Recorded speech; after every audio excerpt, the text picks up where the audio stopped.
Nous allons écouter l'artiste dans son jus, le chocolat des filles, dans son rôle de grand manipulateur et de menteur devant l'Éternel. Nous allons donc l'écouter tranquillement et puis on va revenir, on va analyser ces petits propos-là et comprendre que ce garçon est vraiment un gros menteur. Hein? Voyons voir. On l'écoute. Il dit quoi? Attendez, c'est bien. Non, c'est pas ça.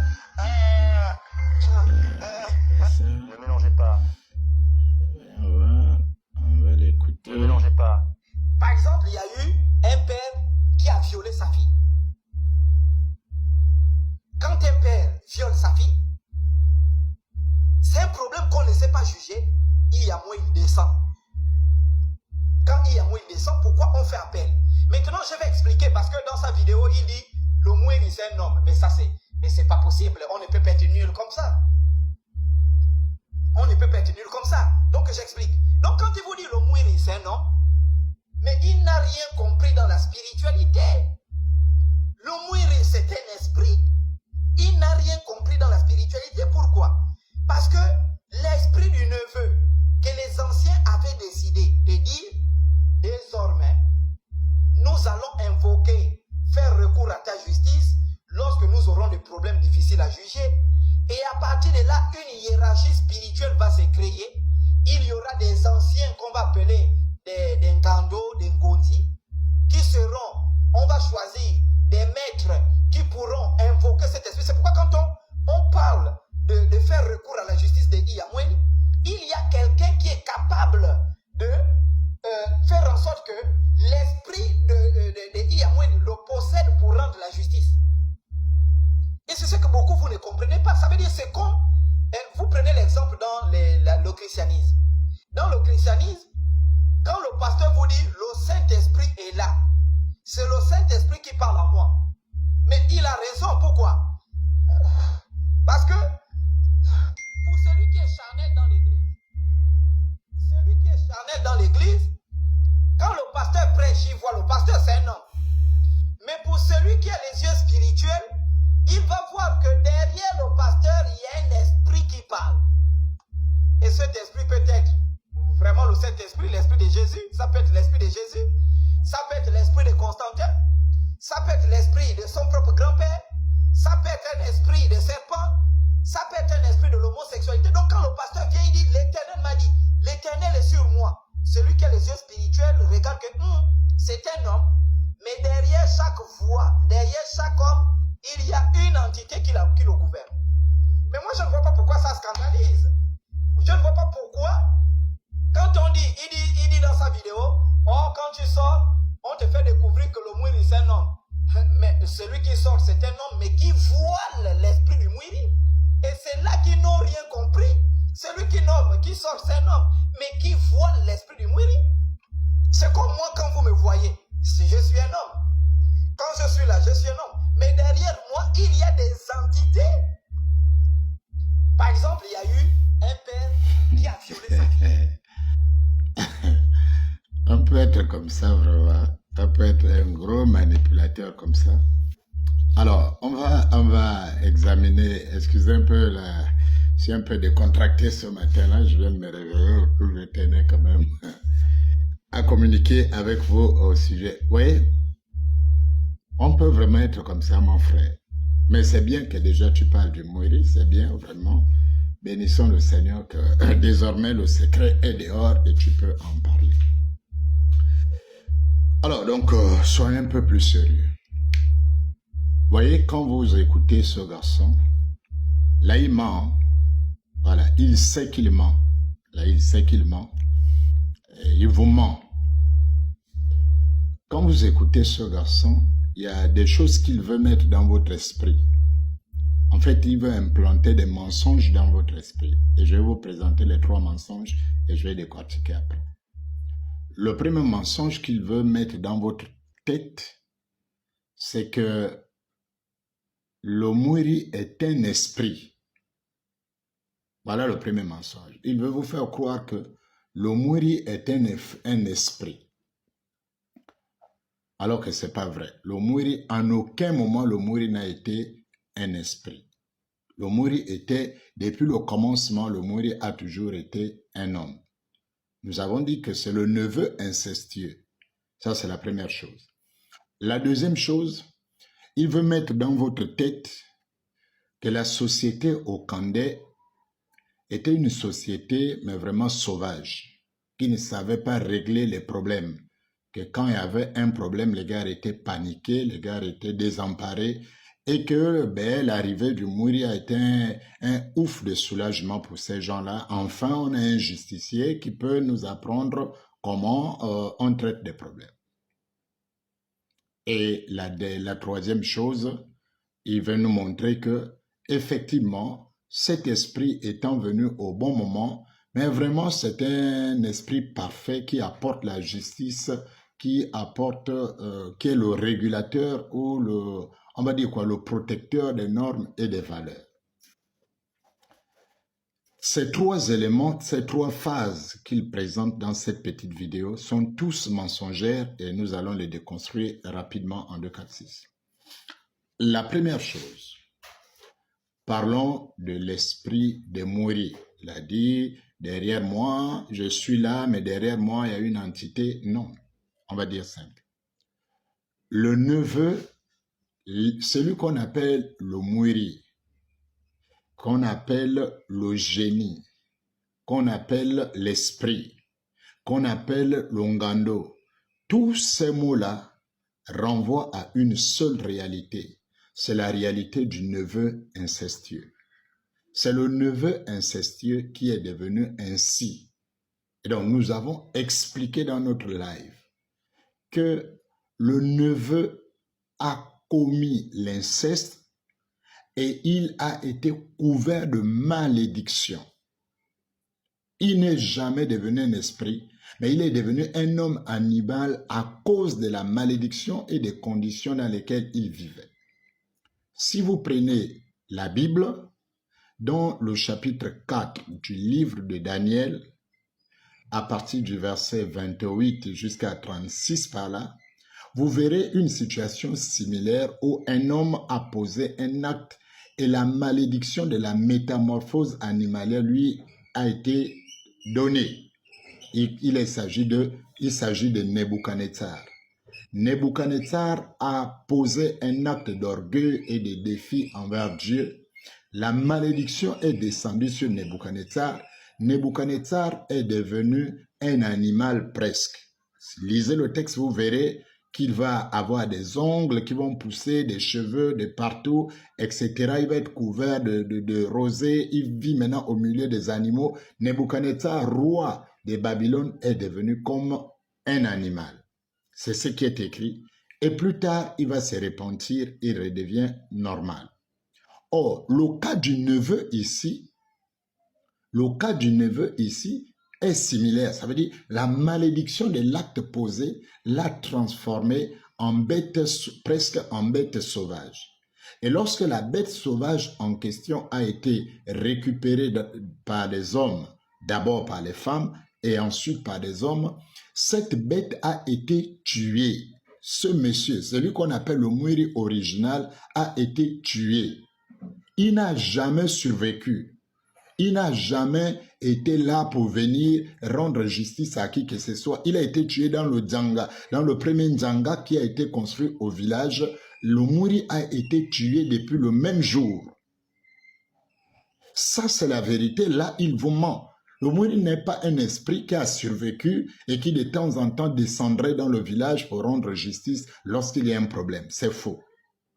Le Mouri a été tué par des hommes. Ses organes ont été prélevés pour faire ce qui était un crime rituel, pour faire désormais des fétiches. Voilà ce qui se passe, ce qui s'est passé, la vérité. Ça, c'est un.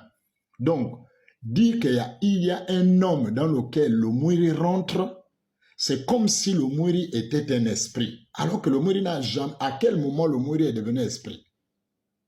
Qu'il vous le dise. À quel moment il est devenu esprit? Est-ce au moment où il a commis l'inceste? Parce que son vrai nom, c'est Moulanda.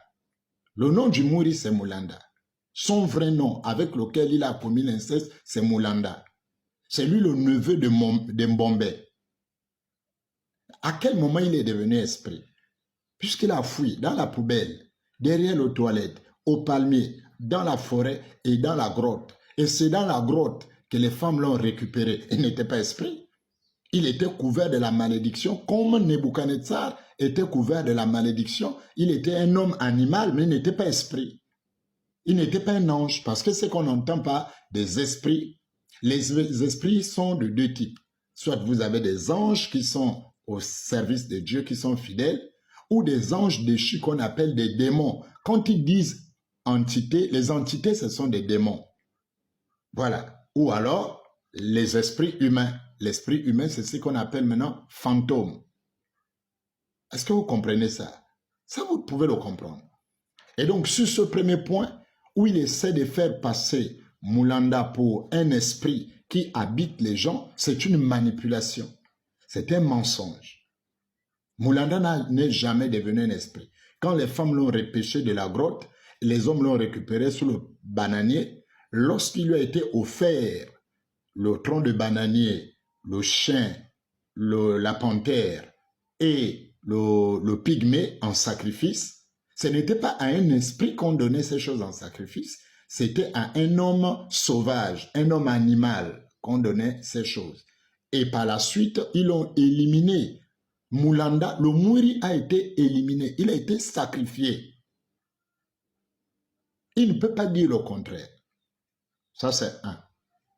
Deux, il dit, voilà, le Mouri descend parce que, effectivement, désormais, quand ils ont l'esprit, ils ont un problème de société, le Mouri vient régler. C'est un mensonge.